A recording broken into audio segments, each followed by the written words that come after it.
കുടുംബകോടതി വിഷയങ്ങളുമായി ബന്ധപ്പെട്ട് വരുന്ന പുതിയൊരു വീഡിയോയിലേക്ക് എല്ലാവർക്കും സ്വാഗതം. വീഡിയോ കാണുന്ന ആർക്കെങ്കിലും കുടുംബകോടതി വിഷയങ്ങളുമായി ബന്ധപ്പെട്ട് എന്തെങ്കിലും സംശയങ്ങളുണ്ടെങ്കിൽ കോൺടാക്ട് ചെയ്യാം. WhatsApp number +91 79 94 97 14 19. ഒരു വട്ടം വിളിക്കാനുള്ള കൺസൾട്ടേഷൻ ഫീസ് 500 രൂപ ഗൂഗിൾ പേ ചെയ്യാം. ഇന്നത്തെ വീഡിയോയിൽ നമ്മൾ ഡിസ്കസ് ചെയ്യാനായിട്ട് പോകുന്നത് വളരെ പ്രധാനപ്പെട്ട ഒരു കോടതി വിധിയെ കുറിച്ചിട്ടാണ്. വിധി എന്താണെന്നുള്ളത് ആദ്യം വായിക്കാം, അതിനുശേഷം അത് എക്സ്പ്ലെയിൻ ചെയ്യാം. അതായത് ഇതൊരു പെർജുറിയുമായി ബന്ധപ്പെട്ട് വരുന്ന ഒരു കേസാണ്. അതായത് tendency by wife to secure higher interim maintenance from husband by lying on oath needs to be dealt with sternly എന്നാണ് പറഞ്ഞിരിക്കുന്നത്.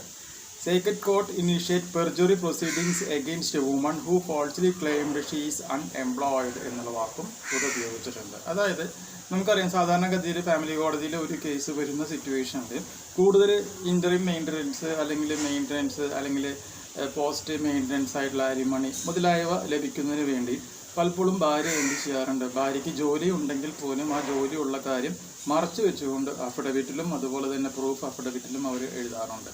അങ്ങനെ എഴുതി വെക്കുമ്പോൾ ഓട്ടോമാറ്റിക്കായിട്ടും കോടതി എന്താണ് വിചാരിക്കുക, ഭർത്താവിൻ്റെ ഒരു സോഷ്യൽ സ്റ്റാറ്റസ് കിട്ടുവാനായിട്ട് ഒന്നുമില്ലാത്ത ഭാര്യയ്ക്ക് കൂടുതൽ ഇൻ്ററിം മെയിൻ്റനൻസ് അല്ലെങ്കിൽ മെയിൻ്റനൻസ് കൊടുക്കുവാനായിട്ട് കോടതി തയ്യാറാകും.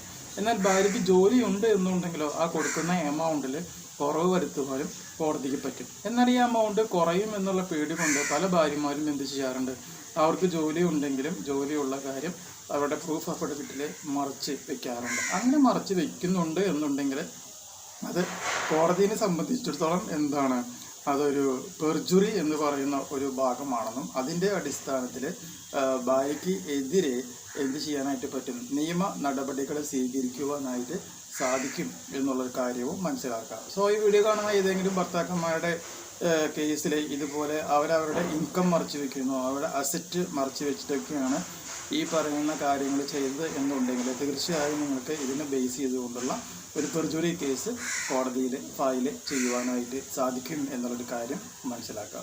സോ ഈ ഇൻഫോർമേഷൻ നിങ്ങൾക്ക് യൂസ്ഫുൾ ആയിട്ടുണ്ടെങ്കിൽ തീർച്ചയായും ചാനലൊക്കെ സബ്സ്ക്രൈബ് ചെയ്യുക, തൊട്ടടുത്ത് കാണുന്ന ആ ബെൽ ബട്ടണും എനേബിൾ ചെയ്യുക. പുതിയൊരു വീഡിയോ ആയിട്ട് വീണ്ടും കാണാം. ബൈ.